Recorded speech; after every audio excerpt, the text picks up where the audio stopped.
Well, hello everybody. Welcome to your language teaching and learning channel. My name is Santiago and we've been talking about speaking. And remember, in the last video we mentioned it's important to get the students to develop confidence in using the target language. And this can be done from day one by using the very little vocabulary that they may know. It doesn't matter as long as they use it and then you exploit it. Okay? Later on. Have students talk about themselves, about their families, the things they like to do, hobbies, interests, and so on and so on. And in the beginning, as long as there is communication, this is the important thing. It's for them to start losing fear in using the target language, right? For example, we talked about this in a video before. If the students have a conversation, say, "Oh, what you do weekend?" "I go park." As long as there's communication, this is the important thing.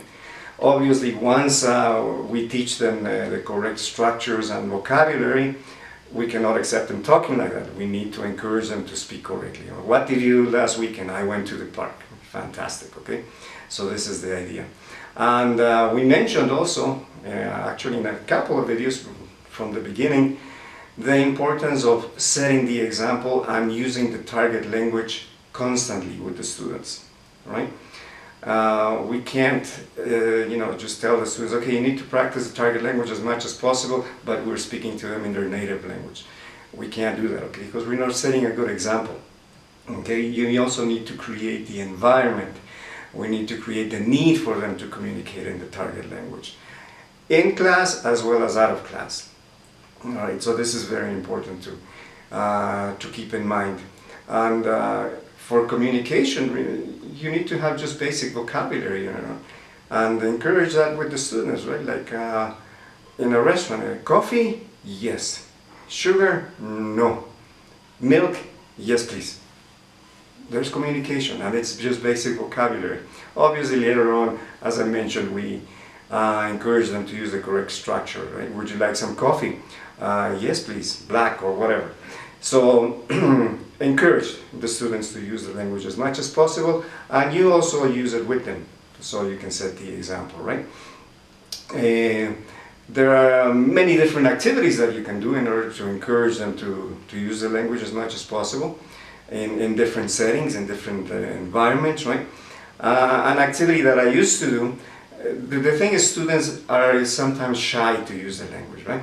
So they speak very softly and so on. So an activity I used to do before when we had classrooms was either in the classroom, divide the group when they had to do a conversation from the book or something, right? I separated them very far away, or take them out to the patio and have a pretty good distance among them, between them. And I had one student was A and the other student was B. Okay, and what they had to do was read the dialogue and act it out, but at a distance, you see, so that way they had to scream, "Hi there, how you doing?" "I'm fine, how are you?" Okay, makes them helps them to vocalize and lose the fear, okay, because they're having fun. Everybody's screaming and everything. Obviously, since we're working online now, that we can't do that, but we can do something similar. We can adapt it, right? We assign partners.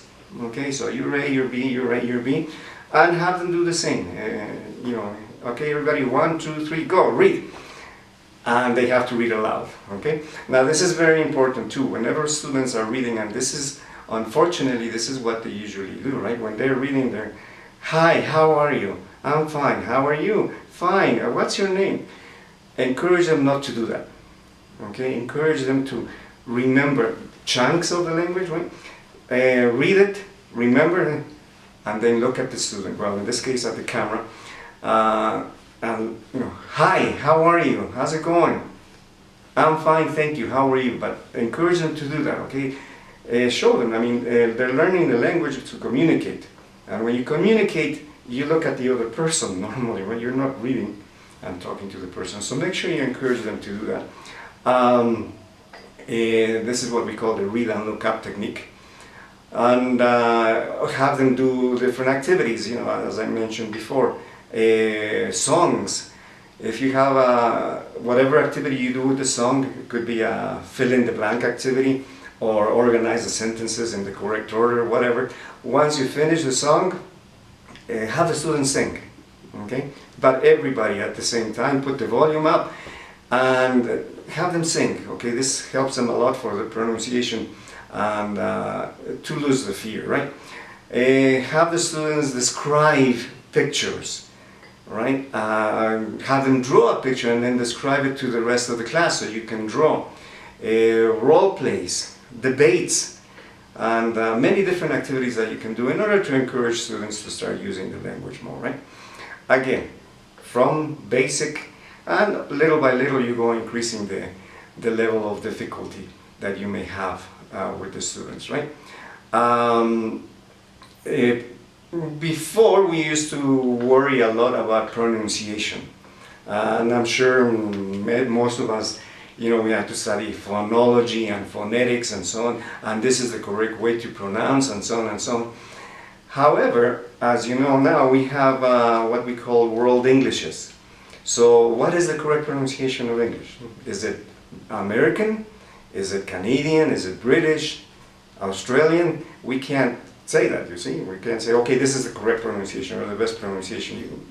So nowadays we just accept, unless the pronunciation is really, really terrible, then we can help with the students pronouncing correctly, but usually that's not the case. There may be some slight language one influence, an accent, whatever, but as long as it's pretty clear and there is a communication, wouldn't worry too much about pronunciation.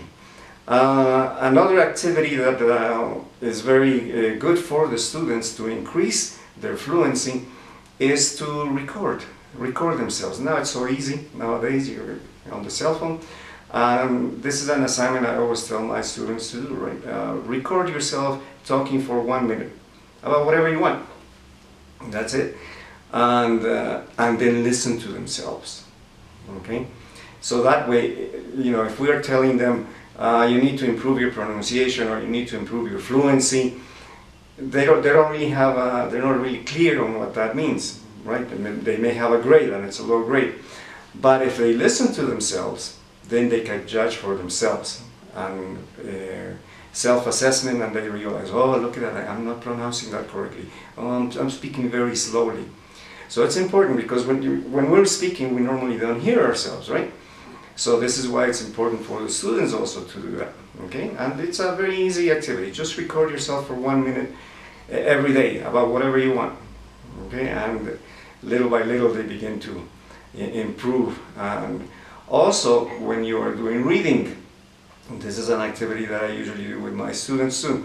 I ask them to choose a paragraph, any paragraph that they want, short paragraph, and to record themselves reading it. And then the next day I ask them, okay, now close your books, listen to yourselves, and then copy, use your voice as a dictation.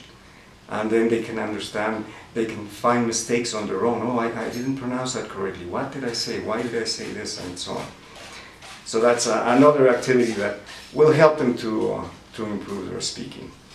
And well, I think that's about it about speaking. The next topic, academic topic we will be talking about is writing. However, as usual, we're probably going to take a little break and talk about music in the next video. All right. So, well, I hope you enjoyed this video, and please remember, if you like the videos, send me a little note, something that you may want me to talk about. Subscribe to the channel, and my dog. I look forward to seeing you next week. Thank you very much, and take care.